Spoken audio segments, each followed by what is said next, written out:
Hello guys, good evening. कैसे हैं आप लोग?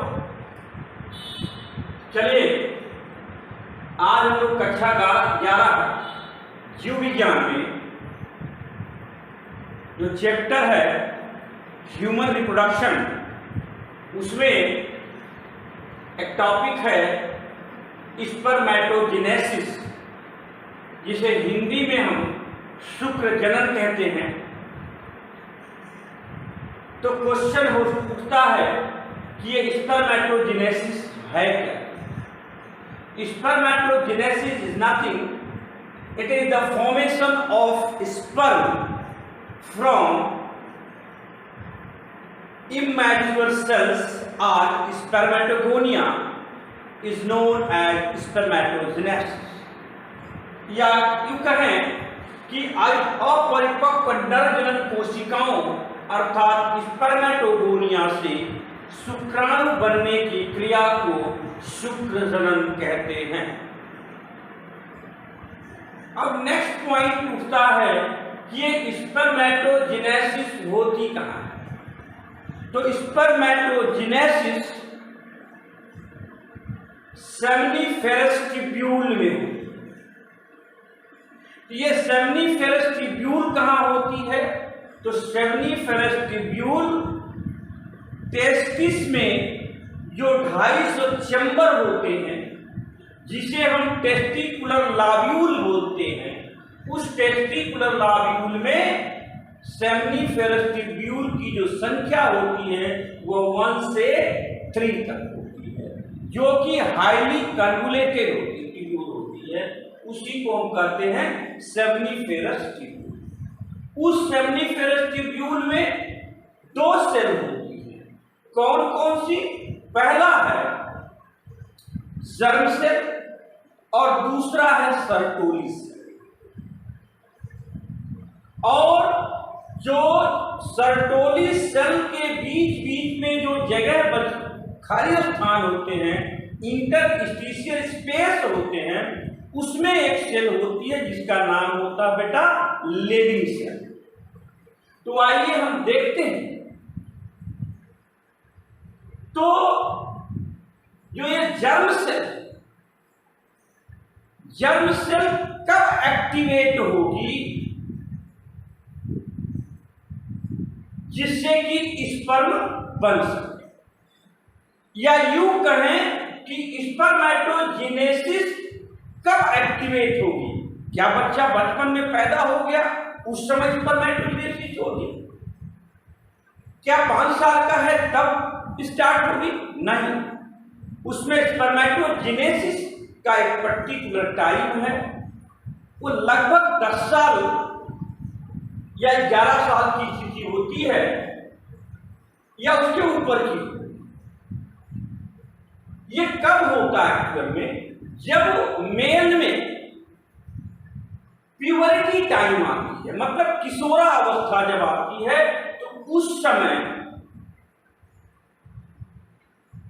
हाइपोथैलेमस से गोनेडोट्रोपिक रिलीजिंग हार्मोन, जिसको हम कहते हैं GnRH, गोनेडोट्रोपिक रिलीजिंग हार्मोन, ये स्रावित होता है, सिक्रीट होता है कहां से?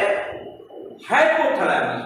अब वो हाइपोथैलेमस से सिक्रीट हुआ GnRH, वो एक्टिवेट करता है एंटीरियर पिट्यूटरी।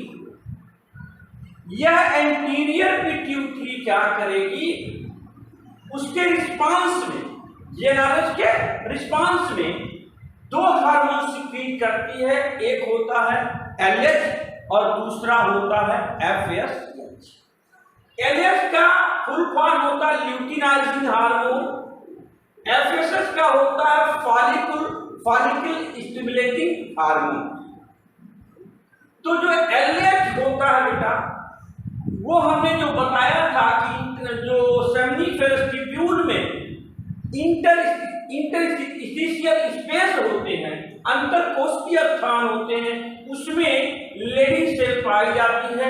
उसी लेडिंग सेल पर ये ल्यूटिनाइजिंग हार्मोन अपना काम करना शुरू करता है, जिसके चलते ये लेडिंग सेल क्या करेगी कि एंड्रोजन का सीक्रेशन करती है और ये एंड्रोजन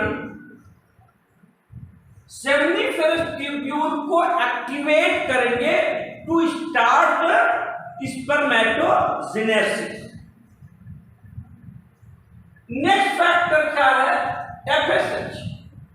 एफएसएच क्या करेगा? वो सर्टोली सेल को स्टिमुलेट करता है, जो बदले में क्या करती है? कुछ ऐसे फैक्टर रिलीज करती है, that factor help in spermatogenesis process. तो आइए अब हम देखते हैं कि जो फैक्टर है, तो हमने बता दिया कि कौन से फैक्टर हैं जो जिम्मेदार हैं स्पर्मेटोजेनेसिस को स्टार्ट कराने में, और कौन से फैक्टर हैं जो उसकी मदद करते हैं। तो पहला यूनिट लिया जाए, अपने पास में ये सेल है जर्म सेल।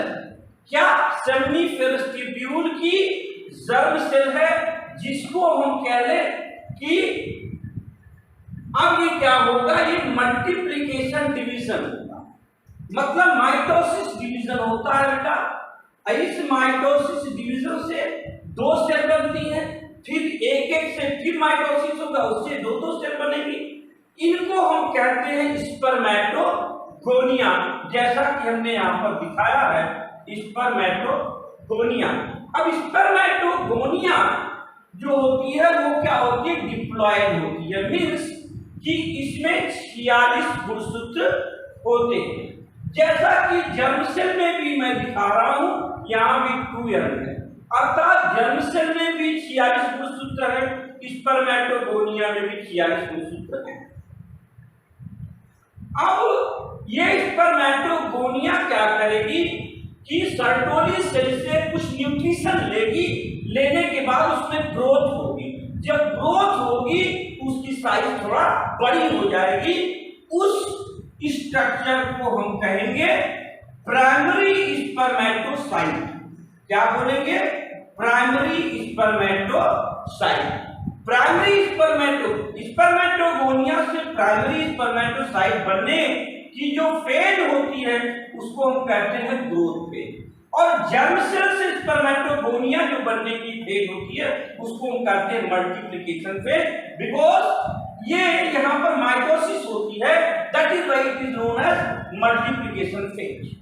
अब आप देख लीजिए स्पर्मेटोगोनिया भी डिप्लॉयड है, प्राइमरी स्पर्मेटोसाइट भी बेटा क्या है? ये भी डिप्लॉयड है। अब पहला जो मैच्योरेशन फेज स्टार्ट होता है वो प्राइमरी स्पर्मेटोसाइट में मियोसिस फर्स्ट डिवीजन से स्टार्ट होगा। मियोसिस फर्स्ट डिवीजन जैसे स्टार्ट होगा तो यहाँ पर जो 46 गुणसूत्र होते यहाँ पर क्या हो जाएंगे? 23। तो 23 गुणसूत्र वाली दो कोशिकाएं बनेगी, which is known as secondary spermatocyte, जिसे हिंदी में कहते हैं द्वितीयक शुक्राणु कोशिकाएं। अब क्या होगा? यहां पर मियोसिस सेकेंड होगा। कहां?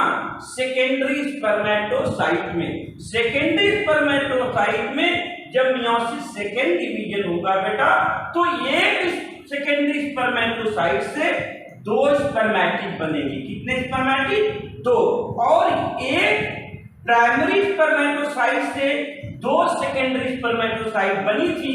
इसका मतलब हुआ कि एक प्राइमरी स्पर्मेटोसाइट से कुल टोटल 4 स्पर्मेटिड्स बनेंगे, और प्रत्येक स्पर्मेटिड बाद में डेवलप होकर क्या बनाएगा? स्पर्मेटोजोआ बनाएगा। तो जरा ध्यान दीजिए, यहाँ पर क्वेश्चन कभी कभी पूछता है कि how many spermatozoa are produce if the primary spermatocytes are 100, then what will be your answer? I tell you कि एक स्पर्मेटोसाइट से, एक प्राइमरी स्पर्मेटोसाइट से 4 स्पर्मेटोजोआ बनते हैं।